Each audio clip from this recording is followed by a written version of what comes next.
When I saw Bakemono in the lineup for seasonal anime, I was instantly filled with excitement. The director of Wolf Children, by far my favorite anime film, Mamoru Hosoda, was releasing another film. Needless to say, that was in July of 2015, so the wait was excruciating for the release of this movie in hopes of reviewing it. But with expectations such as these stacked up against the film, does it live up? Was it worth all the time spent in anticipation? Will this movie hold a candle to other Hosoda films such as Summer Wars or Wolf Children? Well, let's find out in my review of Bakemono. The story of Bakemono is about a boy named Ren who runs away from home. Feeling as though he is all alone in the world because of unforeseen circumstances, he meets Kumatetsu. Kumatetsu, a monster from another world, sees potential in the child as a student. When Ren follows Kumatetsu into the monster world, he is placed under his wings as his pupil. The real appeal of this story and its shining moments are in the relationship between Ren and Kumatetsu. The two grow together in a way that is incredibly heartwarming, and during the interactions between the characters, I never found myself without a smile on my face. The interactions and growth of these characters as the show progresses feel so genuine, and the execution of these scenes makes it all the more better. It perfectly showcased, along with some good character development, the relationship between a destined-to-be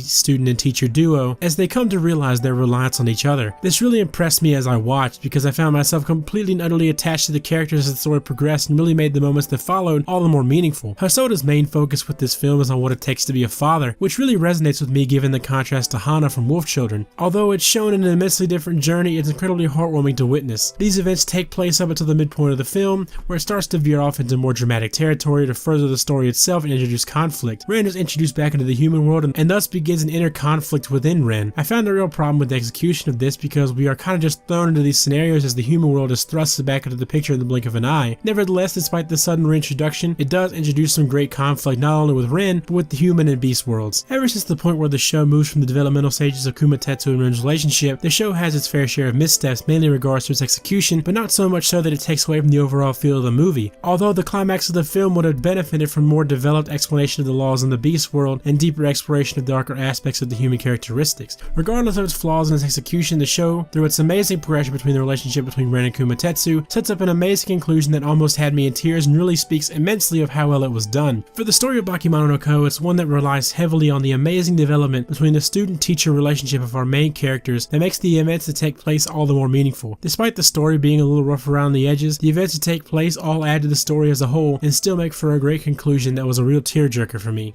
The characters in this film really shine. Although there were a very few of much relevance within the story, the characters that play a major role within the story are very well done. Ren is the boy who feels as though he is all alone in the world. That is until he meets Kumatetsu. When Kumatetsu first takes Ren under his wings, Ren is unenthused at first, but slowly begins to warm up to Kumatetsu and becomes his pupil. Being the main character, the events that take place within Bakemono revolve around Ren and the choices he makes. He is given an extensive amount of development that helps progress the story. At first, he is a boy who believes that he is all alone, but after meeting Kumatetsu, he slowly thinks of him as a father figure. After realizing this, the relationship between them grows, and Ren does the same, and this makes the film as a whole all the more better. The conflicts that Ren deals with, although somewhat jarring with the sudden reintroduction of the human world, feels real and fleshes out Ren's character even more. Kumatetsu is probably my favorite character in the show because of how well his development ties in with Hana from Wolf Children. In Wolf Children, the focus is on the importance of motherhood, where in Bakemono the main theme is fatherhood. Kumatetsu is an aspiring lord within the monster world. He takes Ren as his pupil when he finds him on the streets of Japan. So much is learned about Kumatetsu's backstory and the reasons for all of his actions. Kumatetsu and Ren's relationship is so deep, Ren thinks of Kumatetsu as the only father he ever had, and this introduces some amazing story-driving conflict with both of these characters. Both their differences and their similarities come together to make an amazing and one of my favorite main character duos. Aside from these two, there are very few characters of importance because the majority of the film revolves around them both with their relationship and conflict. Kaede is introduced as Ren makes his return to the human world. She is given some characterization, but given her role in the story, her existence mainly revolves around being the voice of reason to Ren's human side. For a side character in an anime film, I suppose it's enough. The last character of relevance to the overarching story is Ichiro Hiko, but his character as a whole is very spoiler heavy, so I'll just say he is the somewhat unfitting main antagonist. There's a number of side characters, but they are mainly just there to provide comic relief or exposition of other characters' development. The two main characters for Bakemono are outstanding and really make this film great with the focus on fatherhood, which complements one of Hosoda's other films, Wolf Children. The relationship as the characters learn to rely on each other and their development and backstory make them incredibly lovable, and this makes you care for them that much more. The art animation for Bakemono are very well done. The backgrounds looked amazing, the designs of each character and the monsters in the monster world are great, and the art is composed in a wide variety of styles. My one complaint is that the animation can be inconsistent at times, but for the final scenes, the animation was fantastic. Hosoda's usual style was apparent in this film, and even though it doesn't look as good as Wolf Children, it's still a fantastically animated film. The sound for this movie was one of its greatest points. The composition of each piece and the scene it was used blew me away, from the sense of adventure you experience when Ren is discovering the beast world to the eastern style used in the Beast world. The OST is really masterful, and this is one of the best OSTs I've heard in a long time. My only complaint with the sound is the voice acting, which is really hit or miss, but for most of the cast was, I guess, just fine. Bakemono no Ko was a film I was looking forward to for a while. The story's construction deals mainly with the relationship between Ren and Kumatetsu, and it is handled perfectly to the point where you care for these characters. It may have its fair share of missteps in its execution, but doesn't take away from the overall themes and creates an amazing and impactful conclusion. The two characters this film focuses on are extremely well developed and lovable, and this makes the movie what it is. The art and animation are great and fits Hosoda's style extremely well, and the sound is masterful and is one of the greatest OSTs I've heard in a while. In the end, this is a great film, and as I watched I couldn't help but draw comparisons in this story structure to Hosoda's other films, and one common theme that is the backbone of all of them: family and growth. The Girl Who Leapt Through Time deals with themes of growing as an individual, Summer Wars deals with what it means to be a family, Wolf Children deals with what it means to be a mother, and now Bakemono no Ko deals excellently with what fatherhood can mean to a boy. And this makes this an essential watch for anyone who is a fan of Hosoda films. That being said, of course I recommend two Hosoda films in the end. The first being Summer Wars, which is a great movie and one that I have reviewed as well. Second is Wolf Children, and is my favorite anime film of all time. If you haven't seen it, it makes an amazing companion film to Bakemono no Ko, and is a must watch. So that wraps up my review of Bakemono no Ko. I hope you guys enjoyed. Please leave a like if you did,